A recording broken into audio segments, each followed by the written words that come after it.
The first game I completed for my 2015 5x5 challenge was Twilight Struggle. The recently released app for PC was a big help in getting me to 5 plays, so the footage you're watching is going to be entirely from the digital version. I thought I'd give a quick summary of the things that I've noticed from doing the 5x5. I'll try to do this for each game I played this year.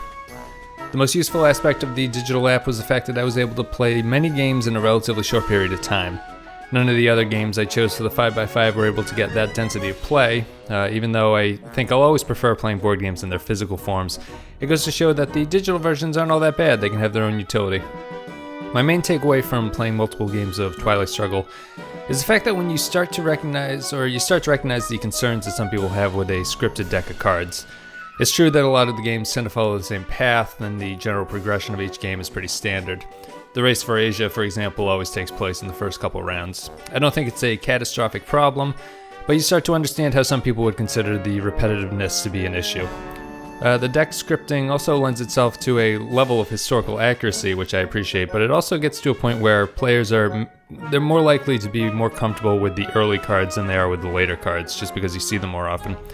Many games end before the late war cards even hit the table, so I frequently felt very unsure about what to do in late game situations simply because of a lack of familiarity with the cards. The early game cards, in contrast, have a clear priority in how they should be played at this point. And despite that, I think that the depth of the game really shines through after repeated play. You start to notice the little things like the importance of Costa Rica, a 3-stability non-battleground in Central America, or the value of getting into South America while avoiding Colombia, if at all possible, as early as possible. Along the same lines, the importance of the US being able to delay the play of de-Stalinization and decolonization is vitally important. Everyone kind of knows that, but once you start playing the game a bunch, you realize how important it actually is. A game where neither of those cards are played early is an enormous head start for the US, as the Soviet player will have a hard time sticking around in Middle and South America when the mid-war cards come into play.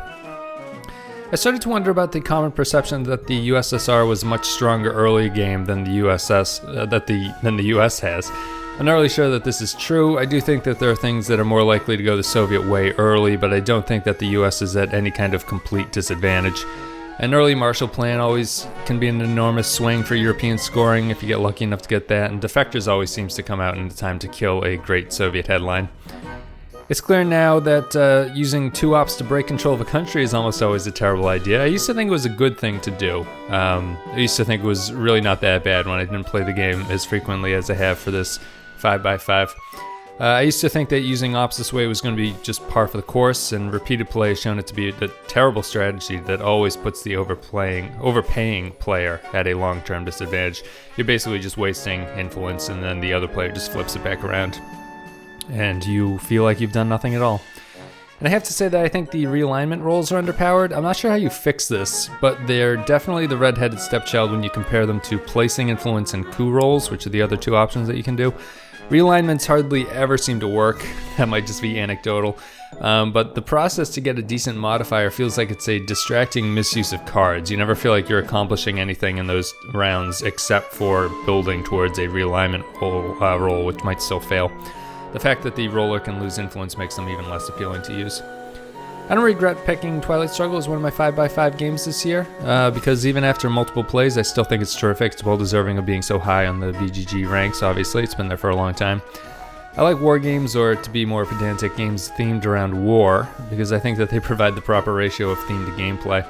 The game Twilight Struggle enlightens you about the Cold War. At the same time, it's an exceptionally well-balanced, elegant system with minimal rules overhead. I really enjoyed it. That is the first game of my 5x5 2015 challenge down, Twilight Struggle.